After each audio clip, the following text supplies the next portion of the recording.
Director Sonu सुमन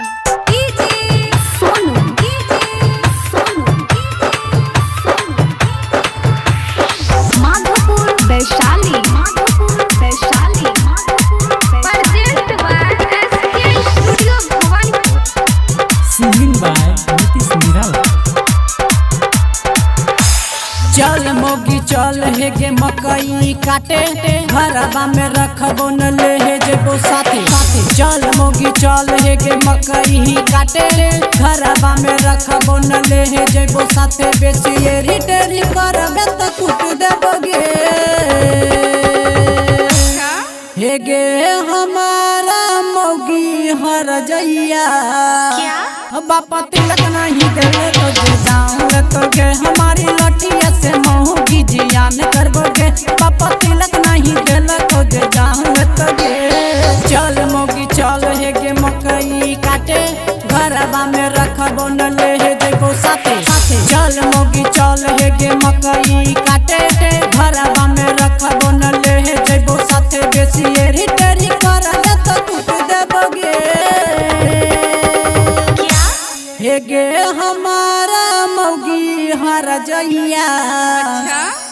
बापा तिलक नहीं देले तो जे जाऊंगे तो गे हमारी लठिया से मोगी जियान करबोगे।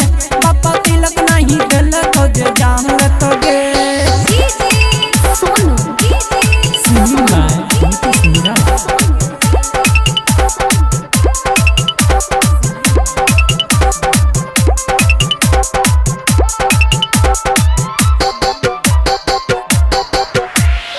माधोपुर वैशाली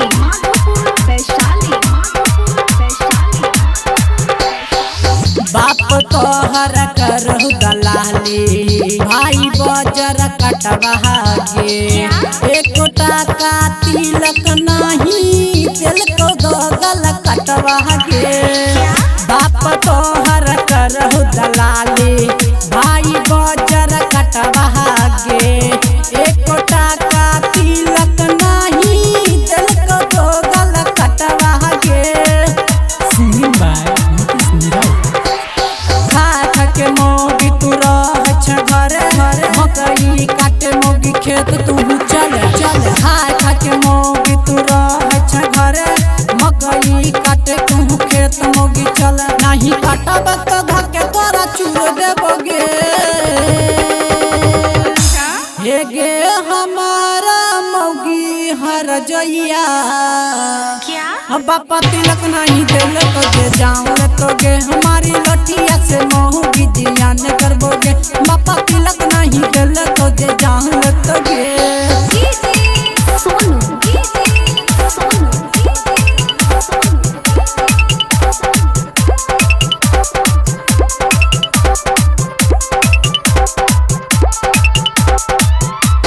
सिंगिंग बाय नीतीश निराला।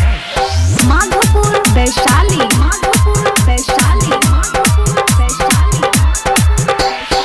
मकई कटवा के मोगी दहेज कर बहुत सो लगे। मकई नहीं कटब त मोगी भेजबो बापे घर गे। मकई कटवा के मोगी दहेज कर बहुत सो लगे। मकई नहीं कटब त मोगी भेजबो बापे घर गे। नाम हवे हमर मोगी नीतीश निराला घर से बाहर कके मारबोगे ताला।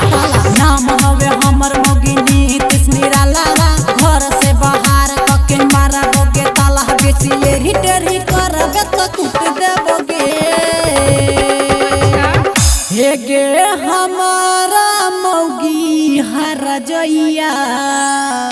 बापा तिलक नहीं देले तो जे जाऊं